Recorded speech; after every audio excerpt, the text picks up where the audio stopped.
One angle I thought we could talk about is when we talk about vitality, since we've basically like the one criticism we had of Navi is like, is Boomich actually the one calling all those rounds that they do win? Like, if that's like the biggest knock, we're in fucking trouble here, boys, if we're talking about any other teams. Because the problem is on the other side of the equation, there's an angle where it's the other way around. It's like, I can't find a positive to this. Like, he did it there, where he tried to do what the Vitality players themselves told themselves, like, maybe Kyojin could be a star one day. He's got good aim or it. It's like, that's like theoretical. Like, yeah, that would be nice if it was real. The problem is in the game, he has just been, for real, one of the worst statistical players Tier 1's probably ever seen relative to the team he plays in. So unfortunately, none of that seems to have manifested ever. And obviously, this is going to be probably his last tournament. He's basically exiting the team at this point in time. Wolfie, what do you think of that aspect? Because I even thought it's very, very rare you can really say it to like one player, like you're the worst player in the team and you're the main reason they lose. And that's usually like hyperbole. I feel like it's almost true in this case, though. Where are you at on that? I think I wrote it down when I was looking at this. I think Vitality are almost ruined by the state of Tier 2 French CS at the moment, because you look at that pickup and they let Nivera go over to Valorant. You could sort of understand it because he wants to AWP, but at the same time you're looking at how he's playing and you're going, he's making a really solid secondary to ZywOo. Sure. Why would you let that go? And then they've picked up a guy who I think the only thing anyone had ever heard of him was Natho Safix had tweeted a clip of him getting like 5 kills on a Deagle where he looked quite crispy. And it was like, is that really all you've got to go on? But then you look at what's underneath them in the French scene, and that is it. When you look at Tier 2 French teams, you've got two. You've got LDLC and you've got Double Pony. Double Pony are a very weird mix of old, washed-up French players, yes. And then they've gone and they've picked a couple young talents they'd like to nurture, but they're not there yet. I've watched a bunch of them. They have moments, they have maps, but they are by no means consistent enough to start pulling up.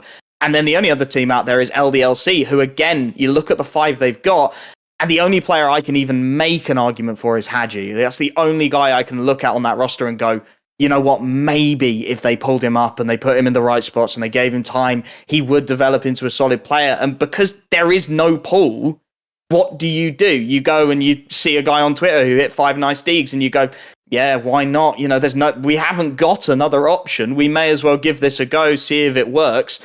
And now they've been burnt by it. They're probably not going to do it again either. And I think that almost spurs them into the decision of getting Dupree, Magisk, and Zonic, because they're looking at their scene. They're looking at, we've tried rolling the dice on a youngster. That didn't work. There's nobody down there right now who I'm looking at and going, I've got a burning desire to pick him up and he's going to be great and I'm going to put him in all the right spots.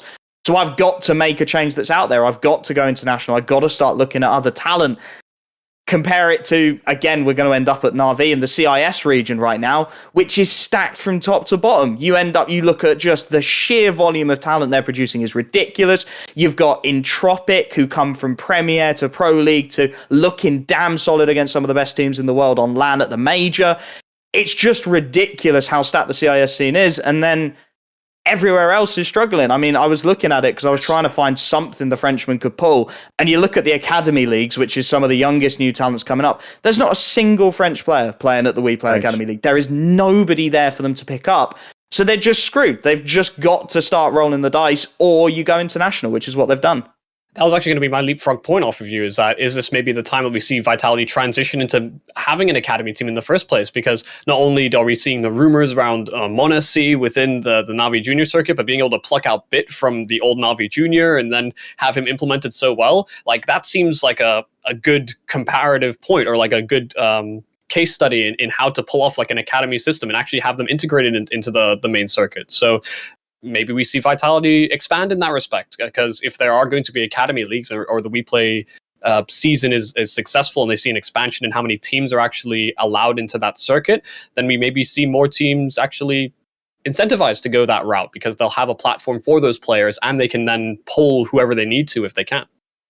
The funny thing is that actual WePlay Academy League is one of those moments where I'm like, is this just actually a clown world simulation? And like, I'm just not in on the joke and you guys all get it. Because like, think about, if you don't know, the team that Astralis has in that league is called Astralis Talent. Spoiler, they're probably the worst team in the entire league. They have no talent on the team. People like Lockie didn't even come from that team. And obviously they're the one org that logically, by how they present themselves, should have all this amazing talent and academy system and people they bring bringing through because they want a 10-man roster. So like the whole thing's just like all those narratives are actually, it's like people are trying to like psychologically break me with all this ridiculous nature because it doesn't make any sense. But no, I agree. Like some of the pickups they've had, just think in general talent in the CIS region. This is how crazy their talent pool is. People forget it wasn't until the beginning of this year when he was doing stand-in duty that people found out who Dexter is. Like they have had ridiculous amounts of like tier 2 and tier 3 rookie talent that like you can essentially, they might not be the best tomorrow, but you could drop them in tier 1 and they can start fragging immediately. Like even those Spirit guys at the major, the aforementioned ones, like they've never been no fucking like that level of tournament before, and they were in the mix. They were potentially going to beat likes of VP and top teams in the world. So yeah, let's go to the other players in Vitality then, because my other issue is this.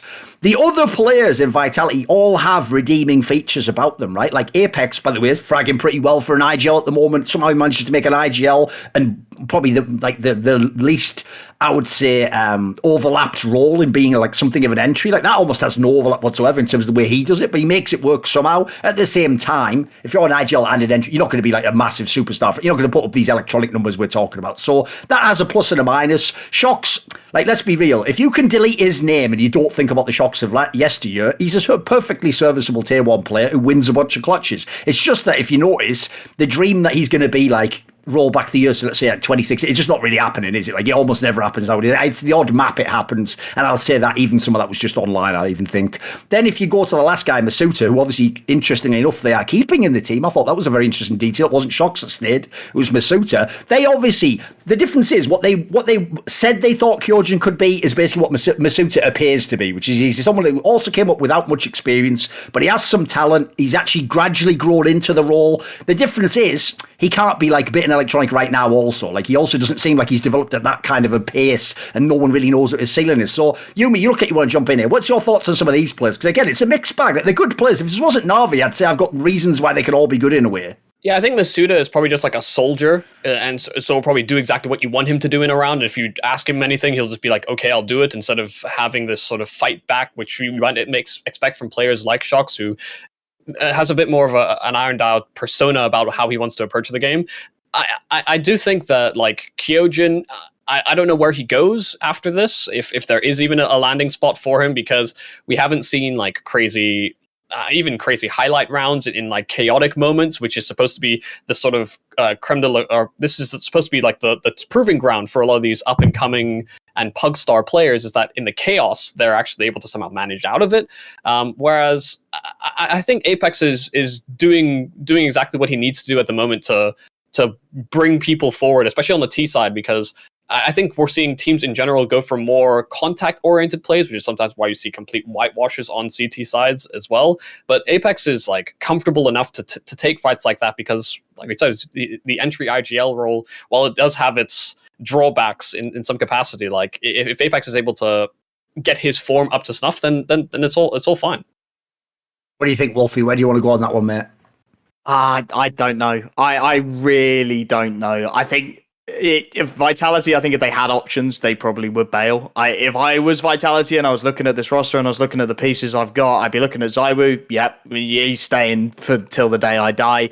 Maybe I keep Apex and Masuta, but I would be starting to shop around. I'd be starting to think, because if you're going 2/5 international, then you may as well just go full hog with it. Yes. You can just then go, I've got the entire pool of players in the world. Vitality should be happy to spend a little money to try and get someone really solid next to ZywOo. So I'd be starting to look at the conversation around Rops. What can I do to bring him in with ZywOo? Can I give ZywOo this amazing rifler who can then support him in a similar way Bit and Electronic do? Can I start to almost look at the blueprint that Na'Vi have got and pluck pieces out of the air? Because you're already going international. You've already introduced the problem of we're going to be common in a second language. We're going to be having a new coach who, Zonic's probably going to have a completely different approach to the game to XQTZ. It's going to be almost, I imagine, trying to bring in some of the blueprints of the Astralis of old with Dupree and Magisk there to sort of anchor point it, and then you drop the rest of the players in to make it work as a system. So I don't know. I think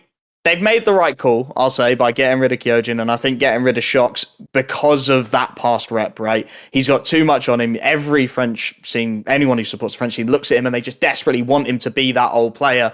He's not going to be that. And from a brand perspective, it never looks great because every time you see, is Shocks going to have that tournament? Is he going to be that player? And he's not. And he's not again. And he's not again. So I like the idea of getting rid of them. I actually really like the idea of airdropping in Dupree Magicians on it, because I think if you're getting on a free 2 players with that kind of experience, some pretty serious firepower, I think it is a straight 1-for-1 upgrade. And then, a coach who you could argue at his heyday was one of the best out there and really did mastermind the Estrada system. That is, that's just good business. You're getting them on freeze at the end of their contract. Do it.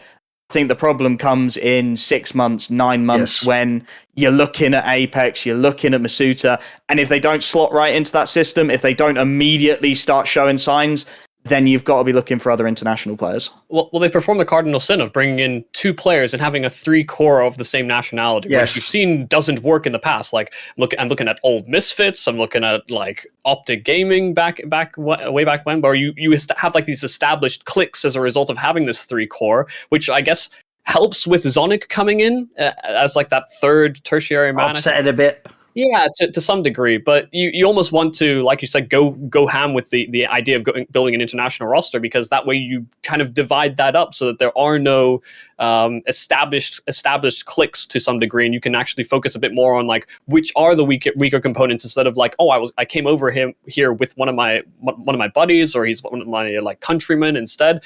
I mean, even seeing NIP at the moment, maybe they're falling into that same trap. I, by the way, definitely agree with the point you made there as well, Wolfie. Like, the key thing with this team is people are being way too short-term thinking in just looking at this exact lineup that they've heard on paper. Because what they're doing is they're doing a binary, like, can this be the best or can it not? That's irrelevant. The fact that you're willing to get these players and the players you're talking about, it's so unlikely you're just going to say in 6 months, actually kick all of those guys out, scrap the project, and I'm changing my... Odds are they're the ones that are staying. Well, first of all, I'll tie it into the point Yumi's making. The good news is this, right? If things went badly for Apex and Masuta, the real concern is if I have Zonic as my coach and I have Dupree and I have Mcginis, they could just look around one day and go, maybe just get 3 more Danish players in. Luckily, that's not going to happen because you got Zero, so that can at least offset that. So you've almost got the conflicting, like, competing interests that should balance themselves out. And yeah, I personally think, I think it'll start with Masuta personally, but could be Apex in the future as well, because obviously they have the other option, which is apparently Apex is going to IGL, but you've seen Mcginis just did it for like a bunch of times when Glaive was out the last year or so. And by the way, spoiler, he won a bunch of tournaments doing that. So I even think there's a world where you can pivot all over the place if you're the guys from Vitality. You can go out and by the way, if you really did want to, you could get more Danish players. There's no point since you got Zewu. You could definitely get players of any country because they're international talents. You can replace any of these players basically. So I think it's the idea of what it, like, the new direction it charts is the more exciting one to me. Not just, like on paper, will this roster immediately challenge Na'Vi? Like, who can know that? There's so many moving parts. Want to see more cool, funny, interesting clips based on topics from my content? Well, subscribe to this channel then, or, be a pleb and don't.